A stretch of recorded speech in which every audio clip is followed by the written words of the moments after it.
Hey, what's up guys? Abby Kurtz here with P in the Pod Fitness. And today I'm going to be showing you how you can up your game with a simple plank. Now, a couple of disclaimers. These are very advanced exercises, and so they're not going to be appropriate for everybody. They're not going to be appropriate for the newly postpartum people, and they're not going to be appropriate for the persons who are past their first trimester of pregnancy.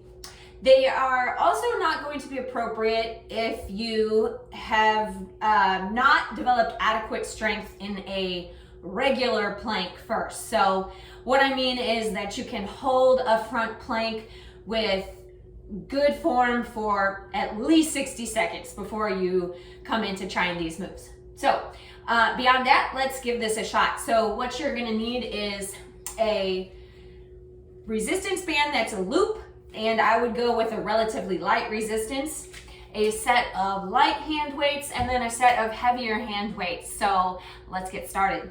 Okay, the first thing I'm going to show you is going to be a plank row exercise. So this one you'll use a heavier weight, and you'll want to get yourself into a nice planked position.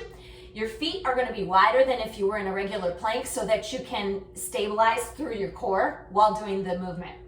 Now, you want to get those weights set up so that your wrists are lined up directly under your shoulders. You don't want to be like this, and you don't want to be like this over. So, right under. And then you're going to start by pulling one arm up into a row, and then the other arm up into a row.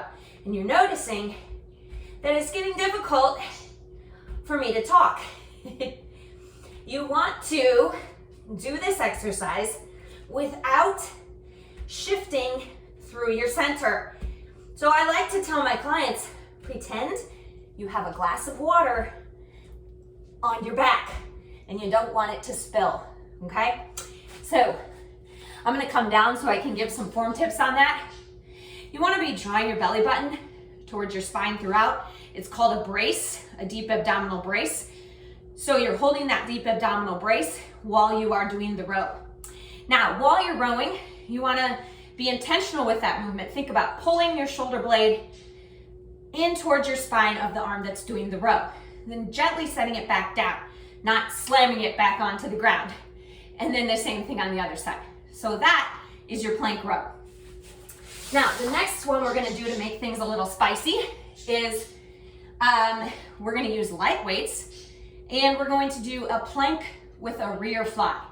So, same positioning as that row. You're gonna come up, you're gonna have a little wider stance with the feet than you would for a regular plank. You're gonna make sure that your wrists are lined up over your shoulders. You're gonna brace your core by drawing your belly button in. And then, one at a time, your arms are gonna come out into a rear fly. So I'm gonna face this way and show you what that looks like from this angle. Up, up. And then I'm gonna go to the side and show you what it looks like from a side view. Again, imagining we've got a glass of water on that lower back. Again, you can notice I'm getting out of breath because these are challenging exercises. So coming out of that so I can talk. Again, you want to brace the core, and when you're pulling those arms back again, we want to work this rear deltoid and rhomboid muscles of the middle back. So don't shrug your shoulders up as you're doing that. Keep it down, one at a time coming back. All right? Give that one a shot. Now, the last one, we're gonna use a light loop of resistance band. It's gonna come onto your ankles, all right? And then, this one's lots of fun. All right, you're gonna come up into that planked position again, okay? Good form. Brace the center, brace your core. And then we're going to take one foot, step it out, bring it back in. Take the other foot, step it out, bring it back in. Take that first foot, lift it up, hip extension. back down. Lift the other one up, hip extension, back down. Repeat, hip abduction on the other side. Hip extension, hip extension. And you're gonna keep doing that for as many reps as you can manage, all right? So that's just a couple ways we can up the ante on our plank. And I would start with about 10 reps and see if you can work yourself up to 20. All right, good luck.